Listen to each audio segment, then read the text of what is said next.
and we're gonna give this a shot. You ready, guys? Yep. As ready as I'll ever be.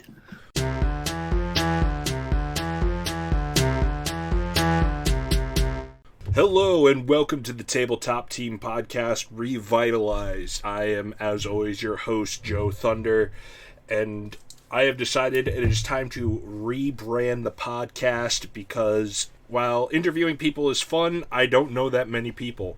So instead, I brought on some people who I feel have some good personalities, some good voices, some good ideas. Why don't you introduce yourself, gentlemen, at the exact same time so the audio is a complete mess? Hello, my name is Michael. And I'm Julian. Perfect. So if you listen to the original, I guess, 3-part mini-series of me interviewing people, you'll recognize Julian. Great personality, doesn't know much about D&D. On the exact opposite hand, we have Mike. Terrible personality. No, they're all great. But we have Mike here. Mike, you want to give people just a brief introduction to yourself about you and tabletop games? Yeah, I have approximately 2 years of experience playing D&D with Joe. It's absolutely a blast to ruin all of his plans as quickly as possible with all of my spells. I've really only played 5th edition, but I'm figuring it out as I go. Much like life. And unlike life, we are using tabletop games to escape life. So I figured a good topic for us to really jump into. I should mention this new format. Well, maybe in the future, if things go well and we have more people on, maybe we'll go back to the old interview format for fun. But we're just going to kind of throw a topic out there. And the first half of the podcast will kind of be generic, broad, all things tabletop games, RPGs, and the such. And then the later half will kind of do more of a focused in-dive to 5th edition Dungeons & Dragons. So that way there's a little bit for everybody. So today's episode, we're going to be talking about rules, and that's it. Just rules. Nice broad topic to really start off with. I can head this if you guys want, or do either of you have something you want to talk about first? Well, we're going to keep it really broad. I'd love to know your guys' perspective on home rules and house rules when you're playing a tabletop game at someone else's house. How often are you guys in the situation where someone has a house rule, they're like, where did you come up with this? Why are you doing it this way? Or what fight between a couple or people caused this rule to happen? Do you guys have anything interesting like that? So I don't really have any interesting stories about it, but I'm always down for a good old-fashioned home rule, as long as there's a decent reason behind it. Obviously, you don't just be like, oh yeah, natural 20s don't do anything because fuck you. That's just kind of lame. Oh, I have one that I kind of mentioned briefly to you guys is Clue. Are you guys familiar with the board game Clue? I am. Played it a couple times. Okay. I feel like it's broad enough that I shouldn't have to go into depth about it. But I recently, I'd say the last time or time before that I played, now this was before the whole lockdown incident, when we played Clue, I found out that you have to, once you have determined who the perpetrator is, you need to go to the stairs to declare who the perpetrator is. I've played for the longest time with my family. It was just when it was your turn, if you knew, you could declare. And it wasn't a super big argument, but there was a bit of a discussion when I tried to declare who the murderer was, and I was nowhere near the stairs, and everybody was very upset at me, and I had no idea why. But I mean, that's kind of weird, because that means you could get really fucked over in that game. If you are on the opposite side of the map. Mm-hmm. Better roll high. Yeah, that's why I bring my own dice. Any game we're playing. They're like, dude, this is chess. House rules. House rules dice. I rolled a 20, that means I win. That means I can move my queen anywhere on the board. Joe, that's a Monopoly car. I feel this podcast is going to slowly build its own, ridiculous game out of every game known to man. What's funny is if we kept track of all these rules, and then, one day just we're playing it. It's why do you have a chessboard and Monopoly pieces and dice? Trust me, you'll figure it out as we go along. I can tell you, but then you have to play with me. And also, to declare, you have to go to the stairs. What stairs? There are no stairs in this house. Then you need to go find some. Did you have any, home rules, Julian, or? Yeah, so this is for my house in particular. If there's ever a game where you're on teams, my wife and I are not allowed to be on teams. And it's not even because, we'll cheat or we'll do anything, but no one believes that me and her are so competitive with each other that we can never work together. We always have to be on opposite teams. So we never get to be on the same team. And that's like a rule that we end up having to go to when we're playing with other people too. And they're like, hey, no, why don't you guys play on the same team? We're like, absolutely not. We're way too competitive. I want to beat her. And they never believe it. Yeah, I'm out for blood, man. Like, if we're not borderline divorcing by the end of the game, did we really play? So what's a game of Monopoly like at your house? Oh, that game is banned. But I will say we have been playing a game called Ultimate Carcassonne House Rule. No Monopoly. Yeah, man. I'm not going through that again. No, but we play Carcassonne. It's a 2-player. We've been playing a lot of 2-player games since COVID, because we don't have anyone over anymore. But we've been playing Carcassonne lately. Are you guys familiar with this game? I have not heard of it. No. Oh, man, it's really... So you end up having these, just individual pieces that you connect, kind of like a puzzle. And you capture cities and roads. And her and I will sit there and just play that over and over and over. And if she's winning, I'm like, I'm still playing. And she's like, no, I've won 3 times in a row. I'm like, best out of 7.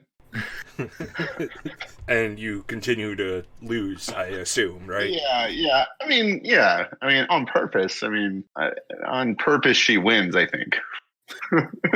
So I have 2 house rules. One, in particular to the game of Uno. I know it says that you're not allowed to do it in the rules, but I don't abide by that bullshit.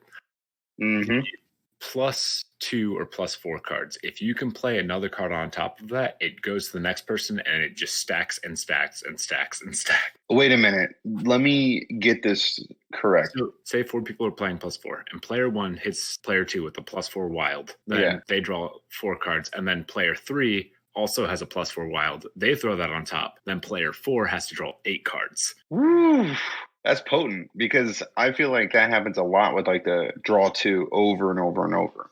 Oh, absolutely. And then you're just slowly gaining more and more cards. That's really interesting that it says it's not an official rule, because I know on the digital version, on the computer, there is a rule option that can do that. Yeah, it's specifically not in the home rules, but I think it's just one of those rules that everyone adopted so much that they're just like, all right, fine, we'll make this an optional rule. You don't have to play this way, but...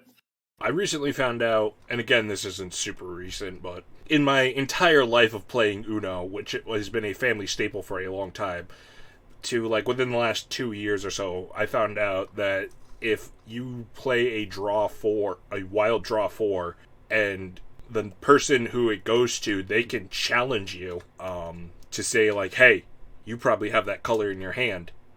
And Ooh. If they do, they have to show you their hand, and if they could have played a card instead of that, then they have to draw 4.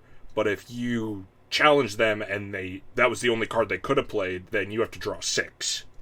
Oh. That's an official rule, I think. It is. That's an interesting one. I have a house rule. Official rules to Uno, so it's one of those things that you're like, yeah, I can play this if I want. The object of the game of Uno is not to win; it is to screw over the player after you as much as humanly possible. Just if someone doesn't have 25 cards, yeah. D&D is not a cooperative game. It is a competitive game, and your goal is to make the DM say "fuck you" as quickly as possible. First person to do that wins. I just handed my player card, and he's like, what is this? So with Uno, I don't know if you guys do this, because I absolutely hate this rule, but my wife has convinced the kids that this is a rule. All right, let's say that I play a yellow 3. Well, if you have a green 3, a red 3, a blue 3, you can lay them all down in your turn, and I think that that's horseshit. That is. There's the jump-in rule that I'm aware of, where... if it's I put a blue 3 down, if I have a blue 3 or someone else has a blue 3, no matter what turn, they can throw that card down. But it has to be that exact same color and number. Okay, I've played that way before, or at least that doesn't sound like such a crazy rule. Another anecdote is my wife and I met. She asked me if I'd ever played the game One. And I was like, what are you talking about? And she goes, we have a game called One in Spain. And she shows me Uno, and I said, you mean Uno? We call it Uno here too. God, it was great. That sounds amazing. Mm-hmm. And then my second house rule is, and this is applied to semi-regular to advanced level players. In any game that involves scoring, the time everyone's is allowed to take their turn, but we set a timer, and if you hit the 5-minute timer on your turn, which means your turn took 5 minutes or more, you get hit with a -2 points card. And this is adapted from Catan, because I love playing it, but people with 10-15 minute turns are just ridiculous. Especially when you're watching everyone play, you should have like maybe 2 to 3 things you might do at any given time. Yeah. So Catan, that could take forever to play if you're taking 5 whole minutes each time. It's called the longest turn effect. And basically, in Catan it's -2. In other games that are like higher, obviously it's going to be a more substantial penalty. But basically, it's 5 minutes. Once the 5-minute timer goes off, that card comes into play. And then everyone else's turn, if they go over that, it passes. Oh, there's only one -2 card. Yeah, there's only one -2 card. Oh. That's where it's adopted from Catan. It's like the longest road or biggest army. Yeah, I see. Special +2 bonus. Well, I thought you were saying that, anyone could have that. Just stacks and stacks. Get your shit together. I'm trying. Who's winning? I have -16.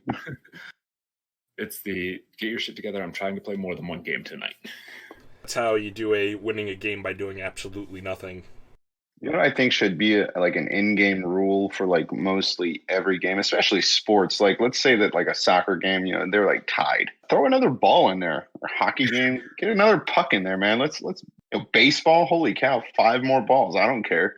Like, boxing match, get another boxer in there. I think you should. I just think we should up with the ante. Like sudden death should really be incredible. That's how all overtime should be solved. Yeah. Just Can you imagine the Super Bowl, both offense and defense on both teams is out there? They just have like one of those auto like throwing things, and they just start like launching them into the field. That'd be awesome. Nobody knows what to do. Going back to Uno for a moment, I also was reminded my sister used to have Disney princess version of Uno. I don't know how familiar you guys are with different versions of Uno, but a lot of times they always add like a new rule to it to make it like worth buying, quote unquote. And the Disney Princess one had a thing where if you played a dragon card, there's like a picture of like a dragon. I think it's the dragon from Maleficent. Or, no, Sleeping Beauty. That was what it originally was. You had to play a prince card, and everybody had to put down just any card that had like the prince icon on it. You had to do that for your next turn. And we would play this on our family. We would always go to North Carolina every year with my family and another family. And the dad of the other family would always draw the deck about 1.5 times to get a single prince card every single time somebody played the dragon card on him. We don't know why. We don't know how. But we always had to reshuffle the deck when somebody played the dragon card on him. Because he's just like, gets this massive hand of cards. That's when you just go to the CD rack and just pull out a Prince CD and just throw that down. I love Uno when like one person has like 25 cards in their hand. That is to me the ultimate way to play Uno. Like, and I just want to sit there with like 5 cards and just watch them continuously draw cards.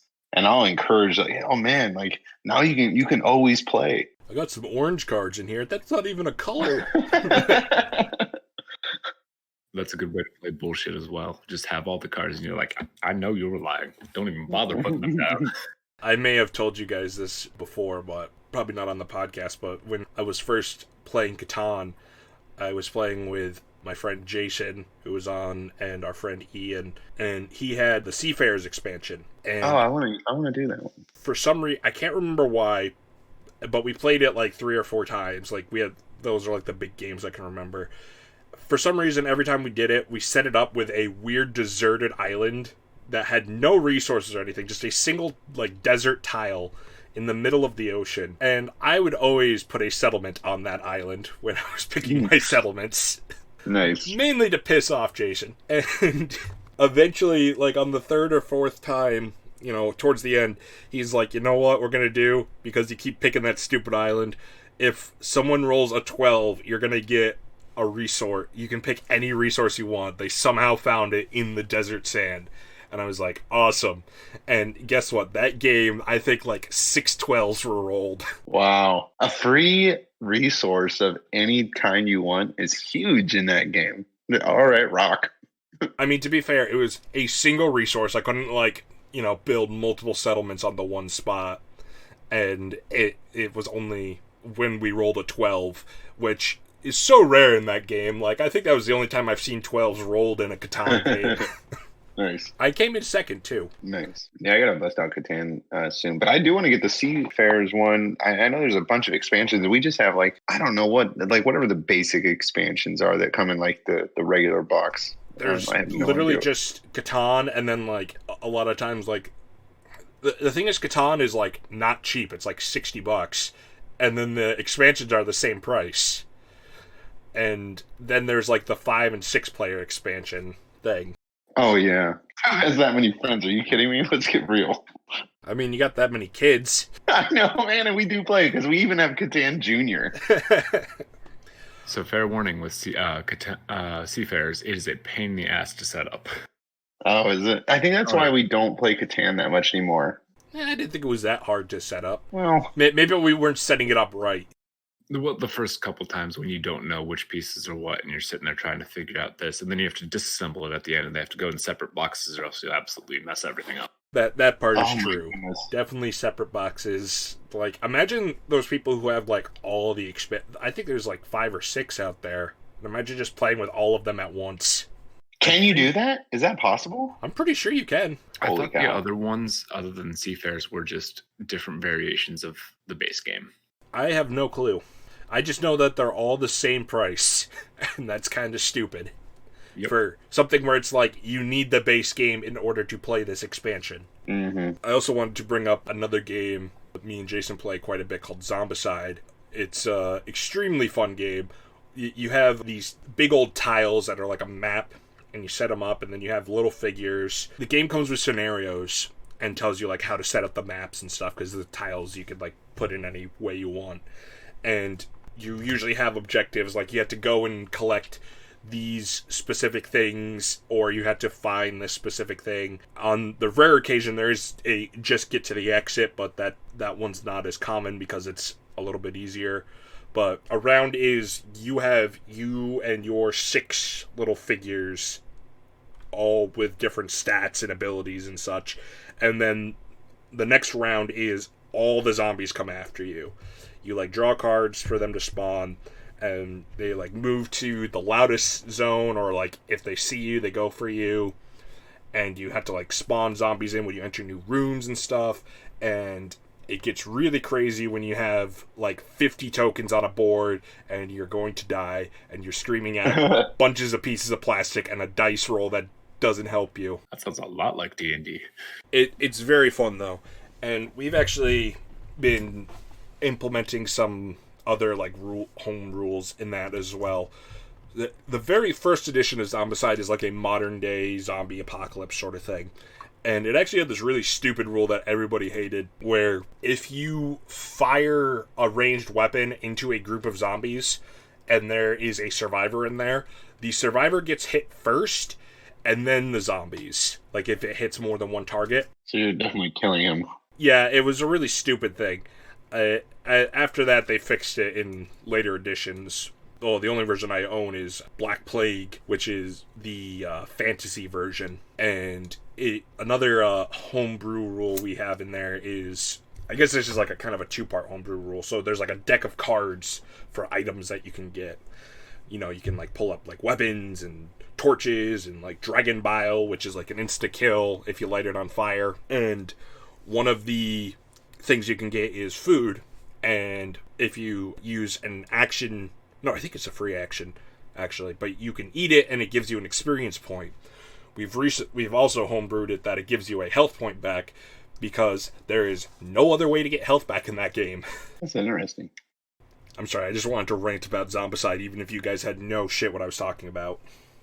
No, I don't, but it reminds me of a game that I I have not played this game, but I wanted to bring it up. Plague Inc. Have you heard this? Okay, so it is fun. Okay, so here's my thing: is how well has that game done this last year? You had to stay home from work. you, you can't go hang out with friends. Draw 2 cards. Listen, all I have to say is every time I pull out Pandemic, a little part of me dies a little bit more each day. I think that's what I'm talking about. I think Plague Inc. is the game that is on the phone. Yeah. They do have a board game version out now too, because it's so popular. Is it just Risk? I don't know. Plague Inc. is where you're the virus. Pandemic is where you're trying to stop the virus.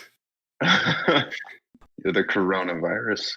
Yeah, Plague Inc. is super fun. I've never played the board game version, but I definitely played a lot of the mobile version on my phone. Especially back in college when I was taking a class that was mandatory, but I finished it, like the lesson. It was like kind of the lessons were like do it yourself, and then the teacher checks on you. And it was like an hour and a half long class, and I'd get things done in like 15 minutes, and I'd be like, well, time to play on my phone. I hated college. So let's do go get into the second half of this podcast, unless if somebody has something else they want to talk about. I thought you were going to do a lightning round. Like, bam, bam, answer these questions. Lightning round. 42. How many dice are in my hand? 42. Yes. That's always the answer. So let's do a more deep dive into 5th edition, something Mike and I are very well versed in, and something Julian's not, but I'm sure he'll have some fun inputs because he's a fun player. So I actually wanted to kick this off with a bit of news that I saw this week. So are you guys familiar with Adventure League? The podcast they do, is that what it is? No, it's a Wizards of the Coast, like, official D&D games, basically. Oh, okay. Adventurers League is officially run by Wizards of the Coast. It's you can drop in, drop out anytime, but it is definitely much more rules heavy than any home game you're going to be at. And one of the things that's been a rule in Adventurers League for the longest time has been it's abbreviated to the PH+1, which means when you're making a character, you can use the player's handbook plus any other one guide. So that means, for example, you could not be a Goliath Storm Herald Barbarian, because that comes from 2 separate books that are not the player's handbook. However, this week, at least according to this article I found, they have decided to remove that now.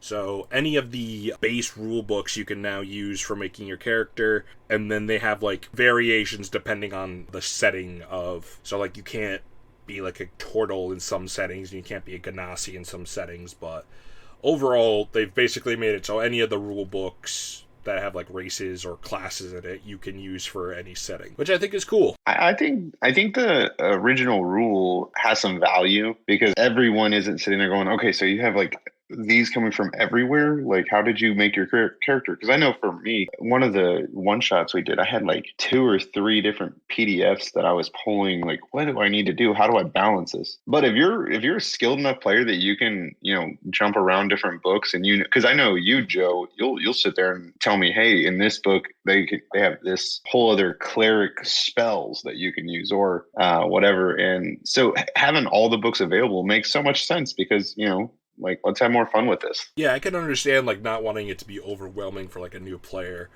But it's also, like, I don't know, it's almost kind of like beforehand, it's almost like Wizards of the Coast was, like, kind of shooting themselves in the foot, like, hey, look, we got all these fun rules and stuff, but they're not balanced to work with each other. Right. It just sounds like Wizards is setting you up to railroad your players no matter what. Like, you're already restricted by class and race choices and spell choices versus feats. So, I mean, I understand if this is your first time playing D&D, maybe you just stick to the player's handbook. Start with the basics and then build out. But to just say across the board, hey, no, you can't bring more than 3 sources into this game just seems stupidly restrictive. I think it would rather be, hey, if you want to do that, that's fine, but you better know 100% how that works. No questions, no hesitation. Yeah. I fully agree. But it is definitely a good step. Like, I got really excited with the Toss's Cauldron of Everything book coming out because it definitely has encouraged creativity in D&D. They have, like, rules now for making your own race.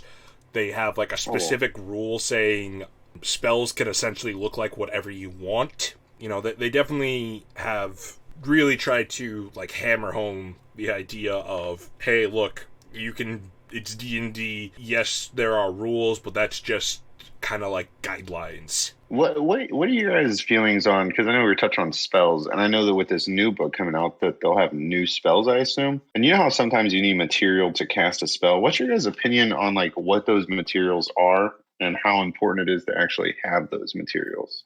So Joe and I pretty much agree on this, but excellent. I think that, and Joe can step in if I'm overstepping, but I think the fact that arcane focuses can cover any material that doesn't have a cost is kind of stupidly restrictive, and it just makes your work as a DM just harder, because now you have to have, okay, well, because this player is going to be looking for this specific item to buy or a spell, and you're going to sit there and think about, oh, would they have this? Would they not have this? You know, are they going to charge regular price? I think that arcane focuses should be able to cover most spell costs, with the exception of any revivify or revivify-like spell. And honestly, I think that's it. So just like the diamonds or something? Yeah, just because, like, coming back from the dead is obviously going to take a lot of effort. So I wholeheartedly agree that, like, hey, if you have an arcane focus, don't worry about this, that, or the other thing, or whether or not you have it. It just streamlines it for everyone involved. Okay, cool. Yeah, that's what I was hoping you guys would think. I think that's how we mostly played when we all played together, but it's been a while. If in the spell's material description it specifically says this item is consumed upon use, then I say you need to have that. So, you know, revivify, raise dead, things like that, those require diamonds that get consumed.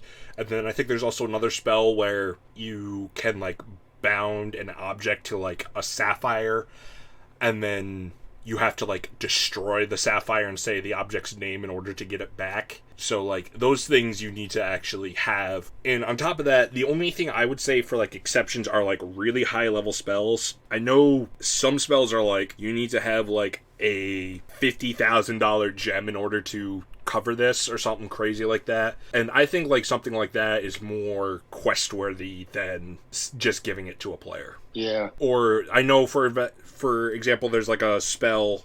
I really can't remember. I can pull up my spell list if I want, but I don't. That's just going to take too much time for me to find it. There's a spell where it's like you need, like, a holy relic item, like the finger of a powerful priest or something like that. And those seem like things that would be more fun to be like, you need to go get this. They're not just, your order, no matter how powerful you are, aren't just going to hand this over to you. But that's my opinion on material components. I agree pretty much everything else with what Mike said. Like, identify specifically says you need 100 gold piece pearl. Like, that comes down to, first off, that's a level 1 spell. You're gonna block your players off from using that very useful spell at level 1. And then on top of that, like, what does 100 gold piece pearl mean? Like, somebody could sell you a cheap ass pearl for 100 gold pieces and that doesn't count, or you could just find a pearl that's like, there's so many things. That was in High Rollers. I haven't watched or listened in forever, but, like, really early on into season 2, they wanted to do Identify, and Mark Humes was, like, really hammering the fact that they needed 100 gold piece pearl. Like, they had to go and buy it. And it's like, why? Why are you, like, so restrictive on them? I get it's because they get up in High Rollers, they do get into shenanigans that, like, break his plans, but for a level 1 spell, it's like, just why? Yeah, I try not to play casters that much anymore. I really enjoy not having to balance a spell book. I've got a question that's kind of along the same lines. What are you guys' thoughts on being able to cast more than one spell slot per turn? I always wanted to do it, but I know that you could only do certain cantrips and then a spell. But man, there were some times where if I could cast 2 spells at once, and obviously that's why you can't do it. And it did make me have to rethink what my strategy was. So I think it helped me as a player, but I think it would have been more fun to be able to cast more than one spell per turn. I think it depends on balancing and things of that nature. Critical Role, Matt Mercer's first book, the Tal'Dorei campaign setting, he's got a bunch of like homebrew feats in there, and one of them actually does let you do full action spell and a bonus action spell, but it has a bunch of restrictions which I like and I do allow in my games. It's like you have to be you can't take the feat until you're like level 15 or something like that, and then the second spell that you cast, whatever it is, it can only go up to like second or third level, which I think is like, I mean, spell slots are still a resource that people can burn through. So I can understand like trying to find a way to meet the middle ground of like, no, you can't cast 2 level 9 spells, not that any class can do that, in one turn. But also, like, you should be able to, a cleric should be able to do a guiding bolt and a healing word in the same turn. I definitely agree with that. Okay, I'm going to take the less popular opinion, apparently. I think you should absolutely be able to cast any spells that you have the action economy for. Because, I mean, ultimately, with the exception of Warlock, who at max has 4 spell slots, you only get that many spells per day. And if you're sitting there fighting lots of enemies, or if you're sitting there just multiple encounters before a long rest, yeah, it's going to get, like, the first couple encounters, oh yeah, this is easy, this is a cakewalk, but that's just going to get harder and harder, and you're going to have to sit there and think about, oh shoot, maybe I shouldn't have been all gung-ho on spells. Yeah, I think that it would be played that way, and until you got to like a lich or a boss or a dragon or something where it's like, yeah, every turn I'm just going to double cast. And I'll just save my spell slots for that. Is what goes through my head when I think if I could use it. I think I'd be really conservative with my spells. Well, here's the thing. Even liches, most spells for liches are not bonus actions. So a lot of it's still going to come down to action economy, and that's going to be your limiting factor. Unless you make some ungodly, wholly ungodly combination of a lich sorcerer, like, you're really not going to run into that issue that much. Like, yeah, you might know that you're going to be fighting a lich, but you still have to fight the lich. Well, what about? I was going to say, what about if Joe is our DM and he's like, all right, man, if you guys get 2 spells, I get 2 spells. Man, we get crushed all the time. Joe would be the worst about it. He would just like, all right, you both are dead. Your power word kill times 2. Yeah, but both of those take an action. And also, there's nothing, like, that whole argument does make sense. But what if you have 2 9th level casters who can both cast power word kill? You still get 2 power word kills per round. Granted, only once, but... Yeah, I can understand the argument behind there, but... And maybe it's because I have played personally so little. I run games all the time. And from the DM's perspective, I think maybe it's also because of how I run games. Because until recently, I have honestly run most of my games where it's like, you are 99% likely going to be getting a long rest in between each fight I throw at you. That's just how I've built my games. Now, obviously, that's not entirely true for like our Murica game, where the party just got done with a kind of a pseudo fight. It didn't have to be necessarily a fight, but it kind of turned into one. And then they immediately ended on the beginning of another fight, all within like the same day. Like they didn't even have time for a short rest, sort of thing. So maybe I'll change my mind as I begin to change how I run games. But if you know there's going to be a rest after the fight, especially if it's a long rest, I think giving players the ability to cast more spells than they should be able to can be a little overpowering and difficult to balance around. I should also say, though, that I think there should be more cantrips with bonus actions. Agreed. Like, I recently gave one of my players in my other campaign, I gave her character she's a bard, I gave her Vicious Mockery as a bonus action, because she honestly loved using Vicious Mockery, but also was like, this is not powerful enough for me to do this every single turn. I should be doing more stuff to be, like, more helpful.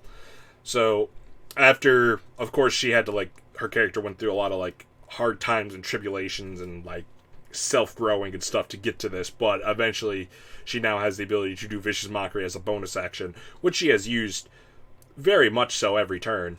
I think that is exactly why I would like to be able to have more cantrips that were bonus actions, because sometimes they are useful, or even they help drive the story if you use one of those.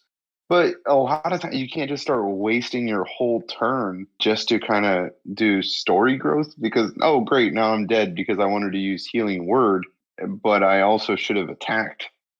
So, yeah, I always find that to be interesting. Now, here's a question. With a fighter, if he is multi-classed with, let's say, a cleric, because I'm familiar with this one, and they can do their, is it action surge where they get a whole new round? Action. They don't get it a whole new round, but they get a second action. So they could, in theory, cast 2 spells per turn. But even then, I think the most you get is 2 per short rest. So that's only 2 rounds. But it does let you do it. Yes. Okay, that's interesting. I actually have a fun story about this, so I can't go into... I don't know if I can legally go into too many details. So I love the legal aspect. Well, so I'm part of a Discord group of Action Fiction. They are the ones who wrote the America campaign setting, and I helped kickstart their next thing called Restaurants and Retail. And I actually got to be in one of their test games. And I know probably no one's going to listen to this, but I still want to tread that line very carefully. Essentially, I made an artificer. We got to make level 18 characters, so I made an 16th level artificer with 2 levels of fighter, so I could get that sweet, sweet action surge. And there was a part where I used an item from the book, and I was like, I said it to the DM. I was like, "Hey, what would it be if I tossed this item?" And he's like, "That's going to be a full action, my friend. All right, then I'm going to use my action surge and use this spell to activate it." I think that's vague enough to work. When the book comes out, maybe I'll tell the story. Well, I'll tell you guys the story in detail after the podcast is recording. But I did that, and he just like, he was such a fun guy, but he definitely was like, put his hands in his face in his hands, and he's just like, "Oh no, we need to fix this item." And this is exactly what Mike was saying, is that the more players do what you're talking about, the more fun it is to just, all right, DM, you thought you had us? Here's my reverse card. I mean, to be fair, that did not hinder his plans as much as the sorcerer did, who used a 9th level spell slot and definitely brought attention to a glaring flaw. Basically, it's a slightly altered version of Meteor Swarm. I think that's what it's called. And if you guys aren't familiar with it, basically you pick like 3 spots on the... If you're doing like a map or whatever, you have 3 spots that are 20-foot radius where a large meteor falls down and does a crap ton of bludgeoning and fire damage.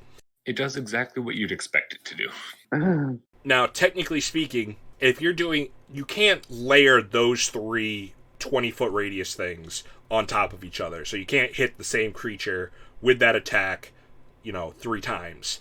However, because we were fighting a gargantuan dragon, the players was like, wouldn't he be like in different enough spots where he could get hit by all of these radiuses? And the DM's like, yep. So within 1 turn, that player took the dragon's health from full to like a quarter. That is interesting. Yeah, I liked when we used maps to see where or how effective or where you should be. I feel like that really expands the game and the playing. Because I think at the beginning of our campaign, we didn't do that. And it was just always, where am I? How close am I? What am I doing? And I like when you know exactly where the enemy is, you can kind of strategize a little bit easier too. And so, like, exactly what that is like a gargantuan thing. How many spaces? How big is that? I think gargantuan. I'm not going to pull up anything on my computer. Isn't it like 20 by 10 or something like that? I think that's like the minimum. It's technically. I think it's pretty much anything that's beyond the. I think it's the giant class. All I think of is like a Cthulhu or something like that. Yeah, I mean, you're not far off. Size chart. Thought you said you weren't going to look it up. Yeah, I said I wasn't going to, but now I have to. Now I'm curious. Got him. Okay. Yahtzee. So the sizes are tiny, small, medium, large, huge, and gargantuan. And gargantuan, also known as definitely okay, kind of okay, this is a little difficult, and get fucked. 30 feet is like the minimum for a gargantuan thing. Yeah, so they were just like, hey, after 30, we're not gonna keep labeling these. Yeah, like if you look at like the stats, like there's, I can't remember what it is, but there's like a Knight of Waterdeep, I think it is, and that's like it's like a 30-foot tall statue, and that's gargantuan. But then also there's the Warforged Colossus, which is 200 feet tall, but that's also gargantuan. So interesting. So much like challenge rating 30. There's just like, yep, we don't care after this point. Yeah.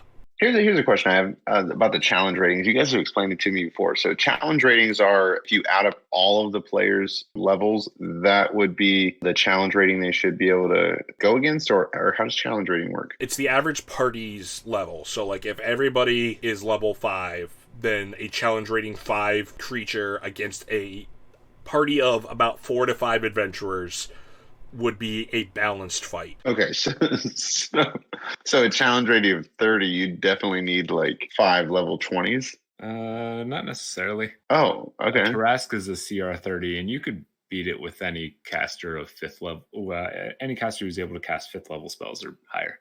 Or if you are a pain in the ass and play Aarakocra, you could Sacred Flame it to death. It would take a long time, but then like Tiamat is... Tiamat's a TPK. If you hit Tiamat, you're dead. Yeah, that's also a challenge rating 30, but it is got like all sorts of resistances and immunities and stuff, and then each turn it basically has 5 like legendary dragon breath attacks. Tiamat can ignore all spells of 6th level and below. Wow. I didn't even know that one. Yeah. You hit Tiamat, you're dead. You might not know you're dead, but you're dead. But yeah, Tiamat's a CR 30, so is a Tarask CR 30. The mere fact that Tiamat can fly is substantially harder than a Tarask. Unless if you have a creature with reach. That's a Magic the Gathering joke for y'all. Mitch will appreciate it if he listens. I get it. I never played Magic the Gathering, but I've played other card-based games that I'm like, why have I never tried that out? Magic the Gathering could definitely be intimidating at first, but then you could be someone like me who kind of focuses on one type of build, and that's it. Then it's pretty easy to follow. And then you get upset when you still get stomped by that build, no matter what you do. So, like, the one that I find the easiest to play as far as, like, Magic the Gathering goes is Hearthstone. I haven't played in a long time, but that, kind of sets you, it's like easy mode of it does everything for you. Yeah, and that's sort of the point, is they definitely wanted to make a easier Magic the Gathering, essentially. Yeah. Accessible for everybody. Although now it's like, if I tried to pick up Hearthstone again now, I don't think I could do anything. Like, there's just people out there who just have cards, like they have different events that have come and gone. You have to put in a lot of money to just be even player worthy. Like, when it first was coming out, it was so easy because, not a lot of people had a lot of cards. The one thing I always liked about it was Tavern Brawl. Especially if they had, pre-made decks and you just had to go against someone with a pre-made deck. So that always helps out. Yeah, it does. But I look forward to doing this again, and hopefully people enjoy what they listen to, and it'll feel, even if there's one listener out there, it always feels worth it in that case. Unlike sometimes where you put something out and there's 0 listeners and you're like, why am I doing this? That reminds me of any time I try and have a conversation with all of my kids at once. And on that note, we'll see you next week, and it's time to roll for initiative. I think somebody else uses that. Welcome to the tabletop team. That's what we say here. Keeping that. Welcome. It's like you're walked into a tavern. I'm escalating my voice because I'm probably going to have like dramatic music going on underneath it. But it's like you're walking into a tavern. You got to meet like a couple of fun dudes at the opening. And then you're like, welcome to the tabletop team. Enjoy yourself. That's what I'm going for. Have fun. Thanks, Julian. Thanks, Mike. Bye. Adios.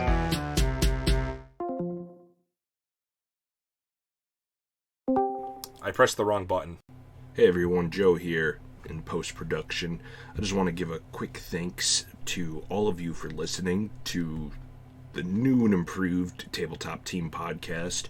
And I also want to give huge thanks to Mike and Julian for trying out this adventure with me. Based on some conversations you already had, it seems like this is going to be an amazing ride of a podcast, and I hope you all stick around for it. Just got a couple of things to quickly plug here. If you have any questions, comments, or topic suggestions for us, you can either tweet them at DM Joe Thunder, or you can email us at thetabletopteampodcast@gmail.com. It's a mouthful, I know, but Gmail has a lot of emails already taken. On top of that, me, Mike, and a few other people play D&D on the semi-regular on Twitch now. It's Murica. We hunt cryptids. Well, by we, I mean them, and I run the game, and it's super fun, and the characters are amazing, and we have a great time. So if you want to check that out, you can also follow us on twitch.tv/thetabletopteam. Thank you so much again, and welcome to the Tabletop Team.